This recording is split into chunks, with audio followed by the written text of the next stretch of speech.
Beaucoup de gens pensent que la liberté de parole peut aller jusqu'à une certaine limite. Mais dès qu'on parle de religion, du prophète, rien ne va plus. Ça marche dans les deux sens, la liberté de parole. Certes, mais ceux qui tuent en son nom sont souvent dans le camp musulman. Oui.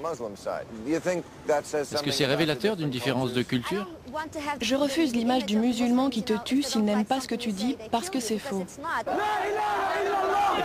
Une foule bruyante se tenait devant l'ambassade danoise de Londres, tandis que des orateurs condamnaient les caricatures du prophète Mahomet. Je voudrais pouvoir trouver ta musique en Amérique, mais vu la controverse qu'elle a soulevée en Angleterre,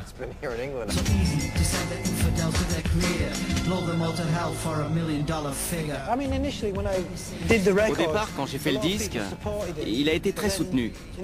Mais avec le climat ambiant, les gens ont commencé à avoir la trouille. Ça montre la stupidité d'une société qui refuse de discuter d'une manière intelligente. Et je l'accepte pas. Je lui fais un doigt d'honneur. vous dites souvent, et c'est une revendication légitime, que quiconque s'inquiète de ce que je dis doit en discuter. Il est permis de ne pas être d'accord. C'est un droit. Ouais? Mais est-ce un droit dans l'islam? Bien sûr. Pourquoi tu crois qu'il y a autant d'écoles de pensée? Pourquoi tu crois que... Salman Rushdie n'a pas eu ce droit. Les manifestants sont partis de Hyde Park, paralysant quasiment le centre de Londres et criant leur haine contre Rushdie et son livre. Les mollahs se sont hâtés de propager leur message dans des milliers de mosquées. Mort à Salman Rushdie. Salman Rushdie a fait de la provoque et insulté intentionnellement, ok? Mais ça mérite la mort? C'est facile de présenter les choses en noir et blanc. C'est plus complexe que ça. Il y a des émotions, des passions et une philosophie derrière tout ça. Il suffit de dire que personne ne devrait être menacé de mort pour avoir écrit un livre. Mais apparemment, c'est plus compliqué que ça. Oui, oui, parce que l'Occident... On ne verra jamais les choses du même œil. Mais toi, tu veux être protégé. Je trouve ces débats importants. Je suis prêt à discuter à partir de faits, pas de fiction. Quand t'es pas d'accord, c'est une fiction. Tu détiens la vérité et je suis dans la fiction. Je détiens pas la vérité. Tu trouves pas très hypocrite de demander le droit d'être en désaccord alors qu'un autre est menacé de mort pour désaccord? Non, car moi je suis en désaccord avec cette folie.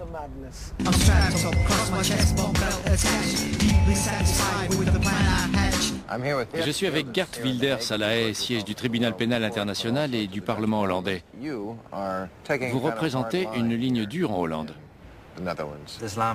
L'islam est une religion violente. Le Coran, un livre violent, et Mahomet était un prophète violent. Pensez-vous que l'islam veut dominer le monde? Il ne s'en cache même pas. Nous sommes des infidèles. Nous devons nous convertir ou nous serons tués. C'est ce qu'ils disent et ils en sont fiers. Je l'aime, mon chapeau. Il est bien, il vous va bien. Ouais, je crois que je vais adopter ce look. Pourquoi vous en avez un noir et moi un blanc? On peut avoir la couleur qu'on veut, alors j'ai acheté celui-là parce que la couleur me plaît. On a noté une grande tension durant les 5 dernières années. L'islam menace-t-il les valeurs hollandaises? L'islam prône avant tout la paix. La paix, la paix et la paix. صلوات الله وسلامه عليه لا تقوم الساعة حتى يقاتل المسلمون اليهود فيقتلونهم.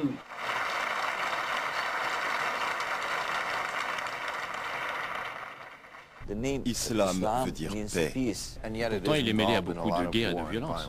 Tout ça, c'est de la politique. Rien à voir avec la religion. Non. C'est politique. C'est de la politique. Il me semble que de nombreux passages disent que l'infidèle n'est pas l'égal du croyant, qu'il mourra en enfer et qu'il ne faut pas craindre de le haïr. Je suis donc mal informé. Je crois, oui.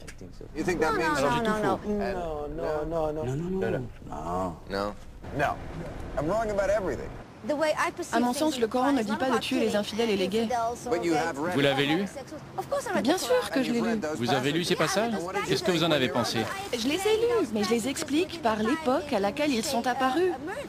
Ce n'est pas comme ça que les gens lisent des livres saints. Non. Ils ne disent pas « c'était bon pour eux autrefois ». Non. Ils disent « c'est la parole de Dieu, Je suis pas d'accord. c'est éternel ». Non, je suis pas d'accord. Je suis pas d'accord.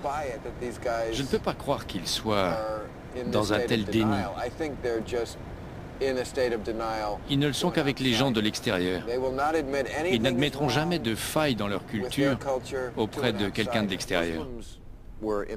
Les musulmans étaient impérialistes après la mort de Mahomet. En un siècle, ils ont conquis l'essentiel du monde connu. C'est possible. Vous dites conquis, mais ils essayaient juste de propager l'islam. Certes, mais pas en chantant Kumbaya. Excusez-moi. Désolé. Ah, ce 21e siècle qui s'invite à tout moment. Il a Cachemire comme sonnerie.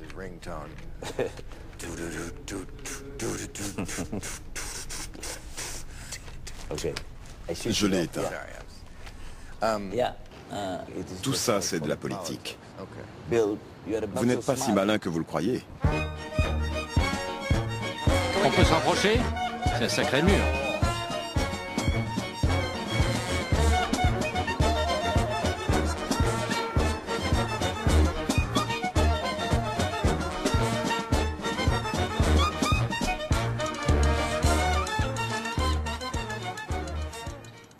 C'est le dôme du rocher. En effet. Pour l'islam, c'est ici que le prophète Mahomet s'est envolé pour rencontrer Dieu dans les 7 ciels. Sur un cheval? Oui. Non, le cheval, c'était au mur des Lamentations, le mur occidental. Il est monté au ciel sur le cheval. Oui, oui. Pourquoi ce site est-il sacré pour les Juifs? Le rocher faisait partie de leur temple. Je voudrais que vous descendiez, jeter un coup d'œil, juste 1 minute pour voir les choses de l'intérieur. Un rocher? Allez, vite, vite. La Kaaba? La direction pour la prière. À chaque fois qu'on commence à prier, on doit savoir s'orienter vers la Kaaba à la Mecque. C'est un rocher? La Kaaba? Non, non, non. C'est une pierre noire. On ne connaît pas son histoire. Pourquoi est-elle sacrée? Pour les musulmans, elle vient du paradis. Sachant ce qu'on sait aujourd'hui, ça ne pourrait pas être un météore? Elle est noire. Il n'y a pas d'autre pierre noire dans le coin. Maintenant qu'on sait ce qu'est un météore, ça change rien. C'est la pierre de Dieu. D'accord.